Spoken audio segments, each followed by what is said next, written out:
नमस्कार प्रिय दर्शकों, आइए इस वीडियो के माध्यम से इस सीरीज को आगे बढ़ाते हैं और बात करते हैं आज बृहस्पति देव के कारक तत्व के बारे में। कल बात करी थी हमने बुध ग्रह के कारक तत्व के बारे में, आज बात करते हैं बृहस्पति देव के कारक तत्व के बारे में।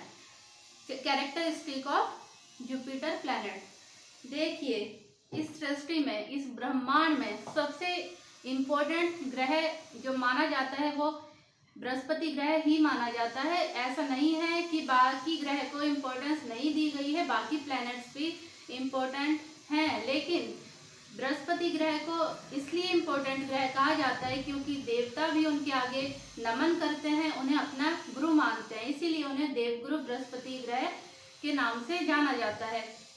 आज के टाइम में जिस भी चीज की लोग चाह करते हैं वो कहीं ना कहीं बृहस्पति ग्रह से जुड़ी हुई दिखाई पड़ती हैं। जैसे निसंतान दंपति संतान की चाह रखते हैं, जिन लड़कियों की शादी नहीं हो रही होती है वो परेशान होती हैं, वो उनका क्योंकि पति सुख का कारक बृहस्पति ग्रह ही माना जाता है। ऐसी धन की चाह रखने वाले जो परेशान लोग हैं, क्योंकि धन का कारक भी बृहस्पति ग्रह ही माना जाता है, तो ऐसे लोग जो परेशान हैं उन्हें बृहस्पति ग्रह की रेमेडी जरूर करनी चाहिए। जो भी लोग संतान की चाह रखते हैं, उन्हें संतान नहीं हो पा रही है, उन्हें बृहस्पति ग्रह से जुड़ी हुई रेमेडी अवश्य ही करनी चाहिए। ऐसी बहुत बड़ा कारक धन को भी देवगुरु बृहस्पति का माना गया है। कहते हैं ना, जिसके पास धन होगा उसके पास मान यश अपने आप ही बढ़ता चला जाएगा, उसके यहाँ कभी धन की कमी नहीं होती है जिसकी कुंडली में देवगुरु बृहस्पति अच्छी स्थिति में होते हैं। और जहाँ आप देखेंगे कि देवगुरु बृहस्पति खराब स्थिति में आपको दिखाई पड़ेंगे, वहाँ धन की कमी दिखाई पड़ेगी और मान यश की भी आपको कमी दिखाई पड़ेगी।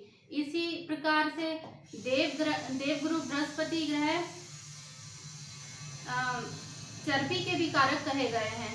जैसे आपने देखा होगा कि कुछ लोग आपको बहुत फैटी नजर आते होंगे, बहुत मोटे नजर आते होंगे, क्योंकि वहाँ भी बृहस्पति ग्रह जो है नेगेटिव इफेक्ट दे रहे होते हैं कुंडली में।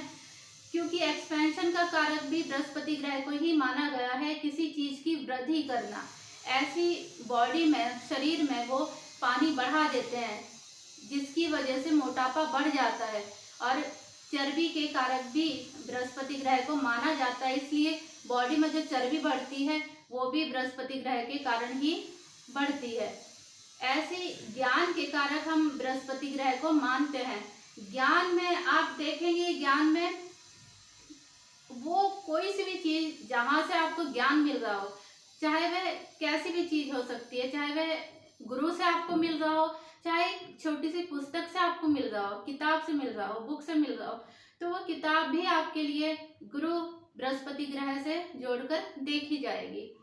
ऐसी जितने भी ये संत गुरु, देवगुरु, धर्मगुरु जितने भी हैं, ये सब बृहस्पति ग्रह से जोड़कर देखे जाते हैं। कई लोग इनको अपशब्द कह देते हैं, उल्टा सीधा कह देते हैं, ये बहुत गलत है, ऐसा कदापि नहीं करना चाहिए, क्योंकि ऐसा करने से आप अपने बृहस्पति ग्रह को खराब कर रहे होते हैं।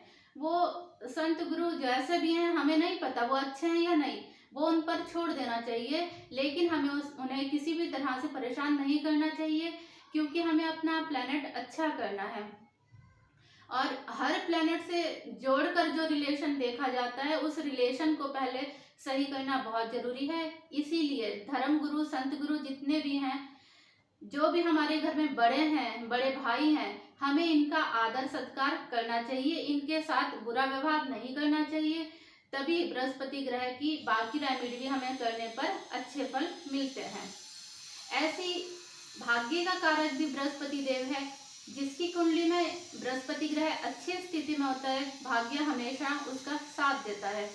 ऐसी आप देखेंगे, जैसे कई बार लोग कहते हैं हमारा पेमेंट्स रिकवरी नहीं हो पाती है, पेमेंट बहुत अटक के आती है, कभी आती है कभी नहीं आती, कभी एक महीने की दूसरे महीने में आती है, डिले हो जाती है। ये सब कुछ बृहस्पति ग्रह के कारण ही होता है। जहाँ बृहस्पति देव अच्छे रिजल्ट नहीं दे रहे होते हैं वहाँ पेमेंट्स रिकवरी में भी आपको प्रॉब्लम आती है।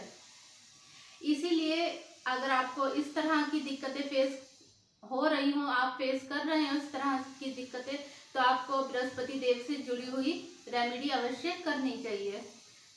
आज हमने समझा बृहस्पति ग्रह चिल्ड्रन को रिप्रेजेंट करते हैं, संतान को, बच्चों को रिप्रेजेंट करते हैं, फेट को, भाग्य को रिप्रेजेंट करते हैं, रिलीजन, धार्मिक, आप कितने धार्मिक हैं यह भी बृहस्पति ग्रह को देखकर ही पता चलता है। आपकी कुंडली में बृहस्पति ग्रह जैसे भी होंगे आप उसी प्रकार के हो जाएंगे। अगर बृहस्पति ग्रह आपकी कुंडली में अच्छे नहीं होंगे तो आप धर्म के विरुद्ध जाकर कार्य करने लगेंगे। ऐसे गेन, प्रोफेशन, गेन, लाभ के कारक भी बृहस्पति देव हैं और प्रोफेशन के कारक भी बृहस्पति देव को ही माना जाता है।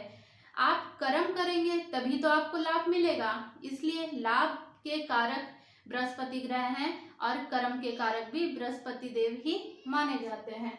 हस्बैंड, एक लड़की की कुंडली में एक लड़की के लिए और एक औरत के लिए पति सुख बृहस्पति ग्रह से जोड़कर देखा जाता है, इसलिए हस्बैंड के कारक भी बृहस्पति देव को ही माना जाता है। स्टीम, रेपुटेशन, मान, यश, ये सब कुछ बृहस्पति ग्रह से जोड़कर ही देखा जाता है।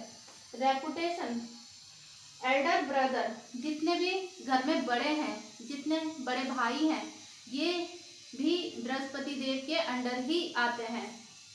ऐसी फैट, ओबेसिटी, चर्बी, मोटापा, ये बृहस्पति देव से जोड़कर इन्हें देखा जाता है, इनके कारक बृहस्पति ग्रह हैंगे। मनी एंड नॉलेज, पैसा, मान, सम्मान, यश, नॉलेज, ज्ञान के कारक बृहस्पति देव हैं, इसलिए इन सभी को बृहस्पति देव से जोड़कर देखा जाता है। आप इन्हें नोट कर सकते हैं। तो आज हमने समझा बृहस्पति देव के कारक तत्व के बारे में। कल हम बात करेंगे वीनस के कारक तत्व के बारे में, यानी शुक्र देव के कारक तत्व के बारे में। अब बारी है रेमेडी की। तो आज हमने बात करी बृहस्पति ग्रह के बारे में, तो आज इनसे ही जुड़ी कोई रेमेडी की बात करते हैं। जिन लड़कियों को शादी में दिक्कत आ रही है, बात नहीं बनती, रिश्ते टूट जाते हैं या बात बनते बनते रुक जाती है या किसी भी तरह से कोई भी परेशानी आ रही है शादी में, तो ओम ब्रह्म बृहस्पते नमः की माला स्टार्ट कर देनी चाहिए और केले के वृक्ष की आपको पूजा स्टार्ट कर देनी चाहिए डेली। आपको बहुत जल्दी असर दिखाई देने लगेगा और आपको ये उपाय लगातार करने हैं। ऐसा नहीं है कि 1-2 दिन करके आप इन उपाय को छोड़ दें। आपको मेरी वीडियो पसंद आई हो तो लाइक कीजिएगा, शेयर कीजिएगा और सब्सक्राइब करना मत भूलिएगा।